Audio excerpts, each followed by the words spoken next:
Okay, तो हमारे पास question है, क्वेश्चन नंबर 1 RMO 2002 का। ठीक है, और ज्योमेट्री का क्वेश्चन है। कोई एक्यूट एंगल ट्राइंगल हमें गिवन है ABC। ओके, सो ड्रॉ करते हैं एक एक्यूट एंगल ट्राइंगल। ठीक है, अच्छा, यहाँ हमें जो इन्फॉर्मेशन दी है उसमें हमें मिला है CD upon CE, CA upon CB, और मतलब इक्वल है दोनों। इसी तरह AE अपॉन AF जो है इक्वल है AB अपॉन AC के, और BF अपॉन BD जो इक्वल है वो BC अपॉन BA। तो अगर हम राइट साइड्स को ठीक से देखते हैं तो हमें एक बात पता चल रही है कि ये तीनों मल्टीप्लाई होके 1 बता रहे हैं, राइट। मतलब हम ऐसा कहें कि भाई CD upon CE into AE upon AF into BF upon BD, इसकी जो वैल्यू है 1 है, राइट। ठीक है ना। CA अपॉन CB, मतलब ऐसा अगर देखा जाए तीनों का प्रोडक्ट, तो CA जो है वो कैंसिल आउट हो जाएगा AC से, CB BC से, और AB BA से। तो राइट साइड 1 मिलेगी और लेफ्ट साइड मल्टीप्लाई हो जाएगी, राइट। ठीक है, और आगे बात करते हैं। तो A B C, A के सामने D है, राइट, B के सामने E है, और C के सामने F है। ओके, तो हमने बोला कि ऐसा है कि CD अपॉन जो BD है हम उसको एक साथ लिख लें। मतलब हमने क्या किया, इसको इसके साथ लिखा। ठीक है, अभी आगे ये क्लियर हो जाएगा क्यों ऐसा कर रहे हैं। इनटू, इसी तरह हम AE के साथ में AE और CE या EC लिख लें। ठीक है, into BF upon FA is equal to 1। Okay, बात समझ में आ रही होगी। तो हमने क्या किया, हमने कुछ भी नहीं किया एक्स्ट्रा, हमने सिंपल उनको रीअरेंज कर दिया। क्या, CD अपॉन BD, तो मतलब CD upon BD into BF upon AF into AE upon EC, right. This into this into this and that is equal to 1। अगर इस बात पे ध्यान दें तो ये एक थ्योरम है, सीवास थ्योरम, और ये अगर 1 है इसका मतलब AD BE और CF तीनों का जो इंटरसेक्शन पॉइंट होगा वो सिंगल होगा, या कहो AD BE and CF concurrent lines होंगी। ठीक है, तीनों एक ही पॉइंट से पास कर रही होंगी। तो हमने इसको थोड़ा सा डायग्राम को सेट किया।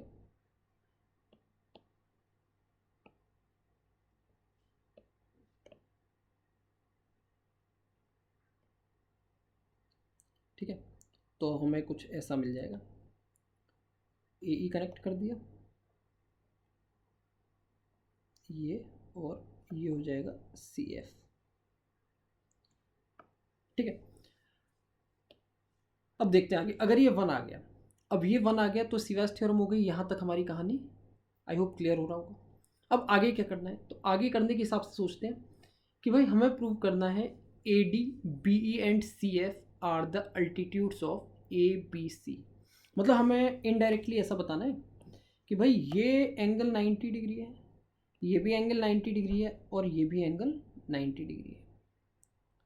ठीक है, कोई भी एक या दो को अगर हम डिफाइन कर पाएँ कि भाई ये एंगल 90 डिग्री होंगे तो हमारा काम आसान हो जाएगा।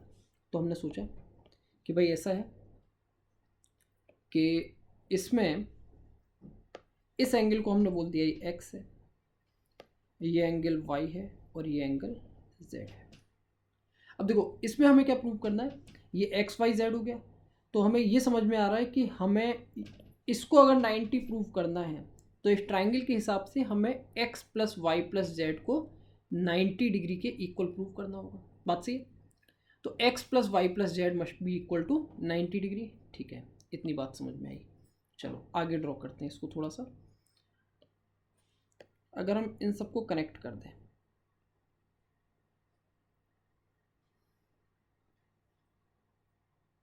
ठीक है, हमने इन तीनों को कनेक्ट कर दिया। क्यों किया है थोड़ी देर में अभी समझ में आ जाएगा।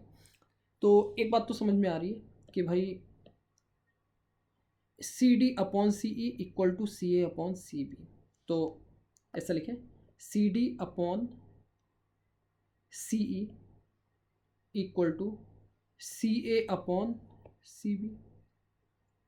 इसका मतलब अगर देखा जाए तो ये दोनों ट्राइंगल कौन कौन से, C E D and C B A, ये दोनों ट्राइंगल क्या होंगे, सिमिलर होंगे। बात सही है। कौन कौन से, वापस देखो, C E upon sorry C D upon C E, ठीक है, is equal to C A upon C B. तो कौन कौन से दो ट्राइंगल सिमिलर होंगे, पहले ऐसे जा रहे हैं, ठीक है, और फिर उसके बाद में इस तरह से दूसरा ट्राइंगल हो। तो हम ऐसे कह सकते हैं कि भाई triangle C D E is similar to triangle C D E, हमने लिया है तो सी ए बी हो जाएगा। बात सही है। सी डी ई किसके सिमिलर होगा, सी ए बी ट्राइंगल के। अब सी डी ई अगर सी ए बी ट्राइंगल के सिमिलर है तो इसका मतलब वी कैन कंक्लूड कि भैया ये जो एंगल है, ये जो एंगल है वो किसके इक्वल होगा, ये जो एंगल है वो किसके इक्वल हो जाएगा, इसके इक्वल। ये एंगल इस पूरे एंगल के इक्वल हो जाएगा, राइट। और ये जो एंगल है ये इस पूरे एंगल के इक्वल हो जाएगा। बात सही है, ठीक है। ये ऐसे कहो कि ये जो है ये और ये, देखो ऐसे कहें ये और ये दोनों मिलके 180 डिग्री फॉर्म करेंगे। लाइक इनका जो सम होगा वो 180 डिग्री होगा, राइट। या ऐसे कहो कि भाई अगर हम इसके ऊपर एक सर्कल इस तरह से ड्रॉ कर दें तो ये क्या होंगे, ये सर्कल जो ड्रॉ हुआ है इसके हिसाब से जो एंगल्स फॉर्म होंगे, ठीक है, सर्कल के हिसाब से जो एंगल्स फॉर्म होंगे, जो हम कहें सर्कल की जो प्रॉपर्टी होती हैं उनको हम अप्लाई करेंगे और जो एंगल्स फॉर्म होंगे वो सब सेम हो जाएंगे। लाइक ये एक्स है तो ये कहो एंगल्स जो फॉर्म होंगे उनको हम कंक्लूड कर सकते हैं, तो ये एक्स है तो ये भी एक्स होगा। बात सही है। अच्छा, सर्कल हमने कैसे फॉर्म कर दिया, तो पावर ऑफ ए पॉइंट के हिसाब से हम कहें कि भाई क्या लिख रहा है ये, C D into C B equal to C E into C A, right. तो C D into C B equal to C E into C A. तो देखो चलो अब लिखना शुरू करते हैं, बहुत सारी बातें कर दी। तो ये अगर एंगल एक्स है, पहले सर्कल फॉर्म कर देते हैं, ये इस तरह से फॉर्म हो जाएगा, ठीक है, प्रॉपर सर्कल नहीं बन पाएगा। तो ये एक्स है तो भैया ये भी एक्स एंगल होगा। बात सही है। और ये अगर जेड है तो ये भी एंगल जेड हो जाएगा। ओके, आई होप समझ में आ रहा होगा। फिर इसके बाद हमने बोला कि भाई यही बात हमारे लिए सेकंड जो कंडीशन है कौन सी, A E into A C equal to A F into A B. क्या है भाई, A E into A C equal to A F into A B. तो A E into A C equal to A F into A B. मतलब ये ऐसा कहना चाहते हैं कि यहाँ से हमारे पास में ये एक सर्किल फॉर्म होगा जो इन चारों पॉइंट्स को लेगा। Okay, let me draw it.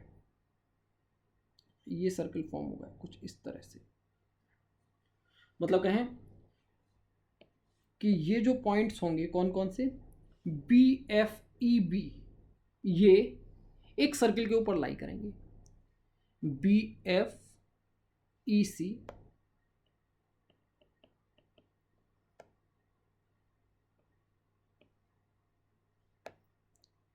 और कॉन्साइक्लिक पॉइंट्स, ठीक है। अब बी एफ ई सी कॉन्साइक्लिक है तो अगेन हम लोग इसको ऐसा कह सकते हैं कि भाई ये जो है, अब मैं इसको ड्रॉ नहीं कर रहा हूँ सर्कल, ठीक है। तो ये अगर एंगल जेड है, यहाँ डी ई आर्क से जो एंगल बन रहा है, ये जो एंगल है और ये जो एंगल है, ये दोनों इक्वल हो जाएंगे। So this angle is Z, right. इसी तरह से अगर हम इसको ध्यान दें तो ये जो एंगल है ये वाई एंगल होगा, तो ये एंगल भी ओके, ये एंगल जेड हो गया, ये एक्स है तो यहाँ भी एक्स हो जाएगा, राइट। क्योंकि अभी हमने इसके सर्कल की बात की, अभी हमने तीसरी कंडीशन को नहीं देखा है, ठीक है। चलो अब आगे देखते हैं। तो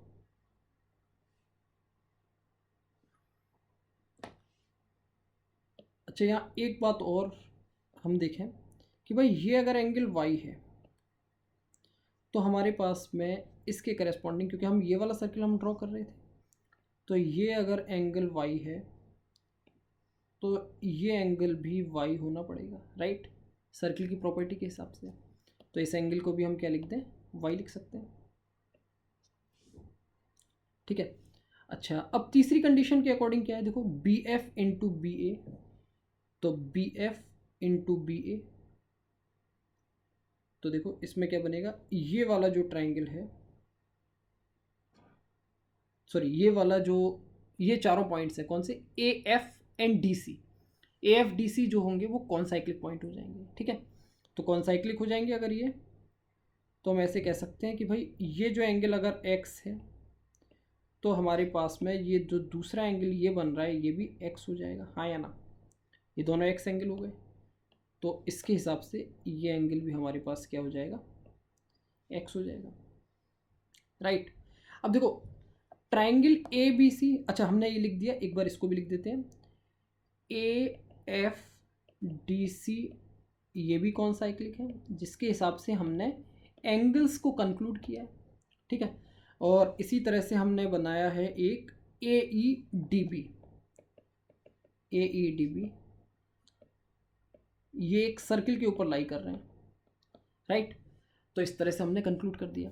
अच्छा, अगर ट्राइंगल ए बी सी में हम एंगल सम प्रॉपर्टी अप्लाई करें,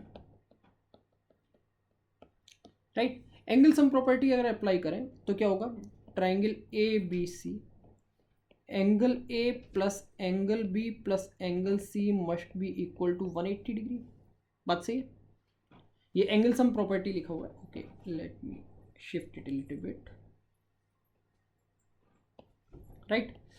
तो ये क्या होगा, एंगल ए कितना है भाई, एंगल ए है x plus z, angle B हमारे पास है वाई प्लस जेड, और एंगल सी क्या है, एंगल सी है एक्स प्लस वाई 180 डिग्री। तो यहाँ से हमें मिल गया x plus y plus z is equal to 90 degree. और अगर x plus y plus z 90 degree हैं, मतलब इसका और इसका सम 90 डिग्री है, तो ऑब्वियसली ये एंगल जो एंगल ए डी बी होगा वो 90 डिग्री होगा, और ए डी अल्टीट्यूड इसका प्रूव हो गया, राइट। अगर ए डी अल्टीट्यूड इसका प्रूव हो गया तो बाकी को हम बी ई और सी एफ को भी सिमिलरली इसी तरीके से अल्टीट्यूड प्रूव कर सकते हैं, या ऐसे कह लें डायरेक्टली अगर देख लें, चलो एक मिनट में, ये क्या होगा, ये एक्स है, ये वाई प्लस जेड, तो ऑब्वियसली ये वाला भी अल्टीट्यूड हो गया। और इसी तरह से इसमें अगर बात करें तो ये जो बी ई के लिए, तो y plus x plus z ये 90 डिग्री है, तो ऑब्वियसली ये वाला भी 90 डिग्री आ गया, तो ये भी अल्टीट्यूड हो जाएगा, ठीक है। आई होप समझ में आ रहा होगा ये। तो हमें इसमें जो चेक करना है वो मेनली वही था, एक सीवास थ्योरम। अच्छा, इसको और भी तरीके से किया जा सकता है ट्रिग्नोमेट्री के थ्रू, ठीक है। आई होप ये समझ में आ रहा होगा। Thank you.